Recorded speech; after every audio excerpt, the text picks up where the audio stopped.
we're going to shift gears a little bit, and I'm reminded there's the motto of Consumer Watchdog. It's the motto? Yeah. It's the motto. Expose, confront, and change.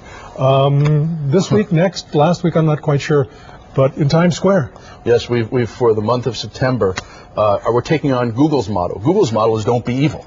Yeah. And it is a motto that we've had a problem with because Google tracks us online. Been a lot of disclosures lately through our InsideGoogle.com. This is InsideGoogle.com, not .org project, right, showing that they've been tracking us online, selling our information to advertisers. Just an amazing amount. You're talking about individuals. Well, our search information. Right. Anytime we search, that information is stored in Google servers. Advertisers know how we search and they can advertise us. Our Gmail, if you have a Gmail account, Google actually advertises based on the content of those emails. And when you say us, you're referring to each of us as individuals. Each of us as individuals, every single individual. Google is amassing an unbelievable amount of data about us, even our children. So we wanted to bring this a little higher up on the level of the public's understanding. And so Google CEO Eric Schmidt recently said two things that are very troubling. One is he said, if you're concerned about people knowing what you do, maybe you shouldn't be doing it. Really said this. The second thing he said is, kids have so much online that they really are not going to be proud of later. You're going to see a lot of children changing their names.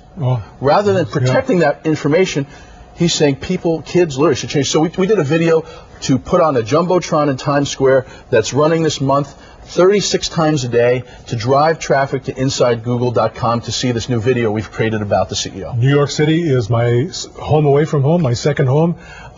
We all can't go back to Times Square, but let's take a look at what Jamie's been telling us about.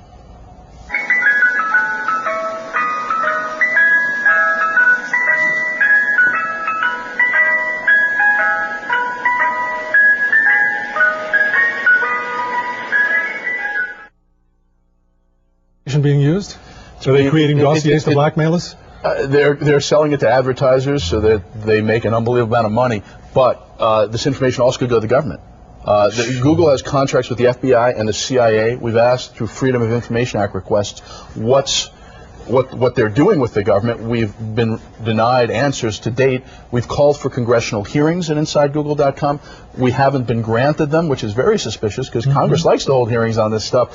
So Google, when its Street View cars came around and did these Street View photos, it was disclosed that they actually were collecting data on our open Wi-Fi networks, on our wireless networks, a lot of data. And there's some real questions about how it's being used, and this is all over the world. So Google's generally had this model, don't be evil. Well, we really have to call them on that, and we have to now confront them about what they're doing with our data, and hopefully get them to do some better privacy policies. Well, to Google has become a verb. To Google.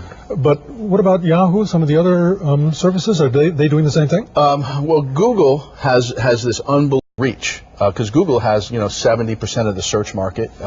It's getting more and more of the browser market. Google has some of the worst privacy policies. Facebook's has some of the worst privacy policies.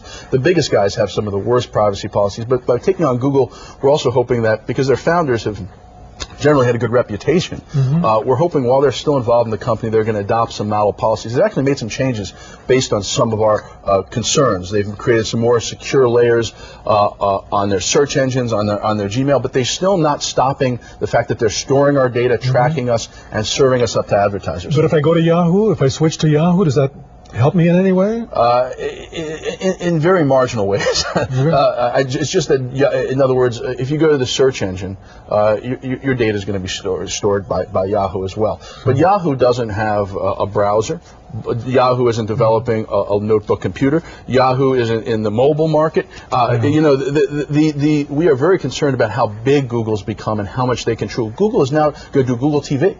And people in Hollywood are very worried about being crowded out of the Creative Commons. Newspapers are having their content sucked up by Google and not being paid what they want for it. So there's a lot of Google is one of the most powerful corporations in America. We don't perceive it that way, and part of this project is to try to get appropriate scrutiny on that company. Very quickly, isn't Google also involved in trying to change access to the internet? That's right. Well, here's a good example. They were for a long time for not having a freeway and a toll lane on the internet. All traffic moves the same. They recently got in bed with Verizon and changed that policy and angered a lot of groups that thought they were the good guys and they weren't doing evil. That's really changed perception of Google along with these privacy problems. We are supporting a do not track me list. I think this is a really salient idea. We want Congress to let people sign up for a do not track me list and then not be tracked. And we also think Google should have an anonymize me button. So if you're on searching the web, you should be able to do it anonymously. And Google doesn't want to give that power to people because their profits are at stake. So privacy is a real hot issue right now. But getting back to that, Google wants to, there would be 2 tiers of service, essentially? Yeah, it's called net neutrality. In other words, right now, all traffic moves equally along the internet. Google said for a long time it was going to be for this free internet. No one should be in the fast lane, no one should be in the slow lane. They've compromised that principle. They're saying now the wireless networks should have paid lanes as in toll and free lanes. People should be able to get quicker content provision. And they're even on the land-based internet movement. They're not saying it all should be free. So Google has retreated. And I think it's a good sign of how when a company comes to a certain point, no matter how well-intentioned the founders, it does become evil in some sense. And that's what this campaign is about. We did a video, the rest of that cartoon is on InsideGoogle.com, and we're trying to drive traffic back at Congress to get them to look at these problems. Okay, we need to take one more break. Thank you. You're right. There's the book, Raising Hell, The Progressive's Guide to Raising Hell, How to Win Grassroots Campaigns, Pass Ballot Box Laws, and Get the Change We Voted For. Consumer Watchdog, that's where you'll find it, www.consumerwatchdog.org.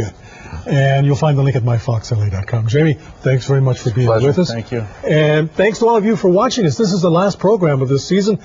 We anticipate being back next year, February 13th, 2011, first Sunday after the Super Bowl game. Thanks, everybody. See you next year.